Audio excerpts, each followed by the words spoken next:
मुअज़्ज़िज़ नाज़रीन अस्सलाम वालेकुम। तो दोस्तों आज हम आपके लिए लेकर आए हैं फैक्ट्री में खाने पीने की चीज़ें तैयार करने वाली मॉडर्न मशीन्स के बारे में मालूमात जो कि आपके नॉलेज में काफ़ी इजाफा करने वाली हैं। तो इस वीडियो को शुरू से आखिर तक ज़रूर देखिएगा ताकि आप भी अहम मालूमात से मिस ना हो जाइए। सनोवो, बहुत से ममालिक में लोग पहले से ही उबले हुए अंडों को लोग बहुत पसंद करते हैं ताकि इन्हें घर लाकर उबालने वाला झंझट ही खत्म हो जाए। तो ऐसे में लोगों की हाई डिमांड को पूरा करने के लिए इस मशीन की मदद दी जाती है। इस मशीन का कन्वेयर सिस्टम आस्ता आस्ता चलते हुए अंडों को पानी के एक बहुत बड़े कंटेनर में डाल देता है। यहाँ अंडों को उबाला जाता है और एक तयशुदा वक्त के तहत इन सभी अंडों को वहाँ से बाहर निकाल लिया जाता है और कन्वेयर बेल्ट की मदद से ही इनको नॉर्मल पानी में डाल दिया जाता है। इसके साथ ही अंडों की लाइन में एक दूसरे के पीछे रख दी जाती है जहाँ से मशीन का ये कन्वेयर बेल्ट इन अंडों को आगे की तरफ ले जाता है।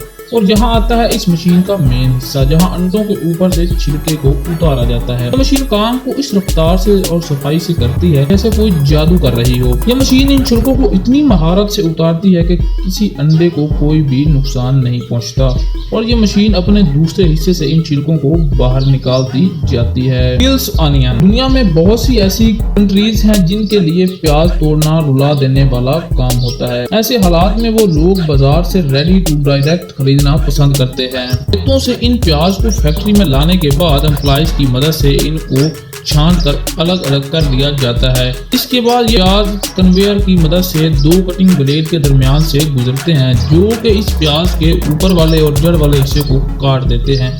इसके बाद मशीन में लगी एक बहुत बड़ी रोटेटिंग रोड की मदद से इन प्याज के ऊपर से छिलकों को उतार लिया जाता है। अगर किसी वजह से इनसे छिलका नहीं उतरता तो आगे जाकर एम्प्लॉइज की मदद से इनके ऊपर से छिलका उतार लिया जाता है।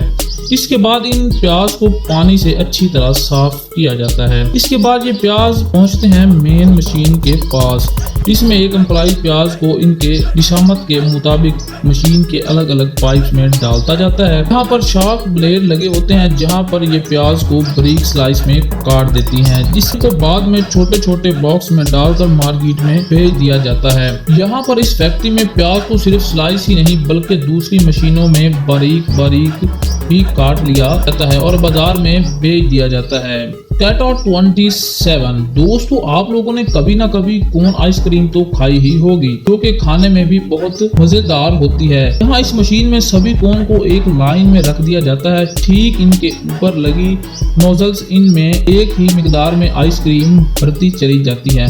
कोन बहुत नाजुक होती है और ये मशीन को इनके बड़ी महारत से उठाकर कन्वेयर पर रख देती है जिनके बाद इनको -10 डिग्री पर ठंडा किया जाता है। सिर्फ यही नहीं, ये आइसक्रीम मेल्ट होकर इधर उधर ना गिरे इसीलिए इसे ठंडा करके उल्टा करके इसका टेस्ट भी किया जाता है ताकि किसी भी किस्म की कमी किसी भी कोन में ना रहे। इसके बाद इनको पैक करके हम और आप तक भेज दिया जाता है। मास्टर क्राफ्ट्स रोटी मेकर, दोस्तों बहुत बड़ी तादाद में रोटियां बनाने के लिए इस मॉडर्न मशीन का इस्तेमाल किया जाता है। इस मशीन के पिछले हिस्से में एक वर्कर्स की मदद से आटे को डाल दिया जाता है। फिर इस मशीन के आटे की बारीक लेयर्स तैयार करते चली जाती है। आगे कन्वेयर बेल्ट पर एक रोलर कटिंग रोटियां काटा जाता है। इस कन्वेयर बचे हुए आटे को दूसरे कन्वेयर वापस भेज दिया जाता है। ये सारी रोटियां एक बर्नर में चली जाती हैं और अच्छी तरह से पक जाने के बाद दूसरी तरफ से बाहर आ जाती हैं। सच में ये मशीन तो काफी काबिले तारीफ है। एक पिज़्ज़ा खाना बहुत पसंद करते हैं और बहुत से ममालिक में लोग हल्की फुल्की भूख मिटाने के लिए स्लाइस नहीं बल्कि पिज़्ज़ा खाना बहुत पसंद करते हैं। यहाँ इस मशीन में आटे की रोटियां तैयार करने के बाद ये मशीन इनको बहुत ही शानदार तरीके से छिला देती है जिसके बाद वर्कर्स इनको उठाकर कन्वेयर बेल्ट पर सर्कल पर रखते चले जाते हैं। इसके बाद मशीन का अगला स्टेप आता है जहाँ इन पर सॉस और रेड सॉस इन पर डालती है और इसके बाद इनको कन्वेयर बेल्ट पर लगे बर्नर में पकाया जाता है। इसके बाद वर्कर्स मुख्तलिफ टोपी को इनके ऊपर सजाते चले जाते हैं जिनके बाद में पैक करके मार्केट में बेचने के लिए भेज दिया जाता है। ब्रांड फूड कॉर्पोरेशन, असल यहाँ पर इस फैक्ट्री में इस बड़ी सी मशीन में क्रेसन ब्रेड को तैयार किया जा रहा है। आटे को मशीन में अच्छी तरह से गूंदने के बाद और एक लंबी कन्वेयर बेल्ट पर बिछा दिया जाता है साथ ही साथ इस आटे को ट्राइएंगल में काट कर 3 अलग अलग लाइनों में इकट्ठा कर लिया जाता है।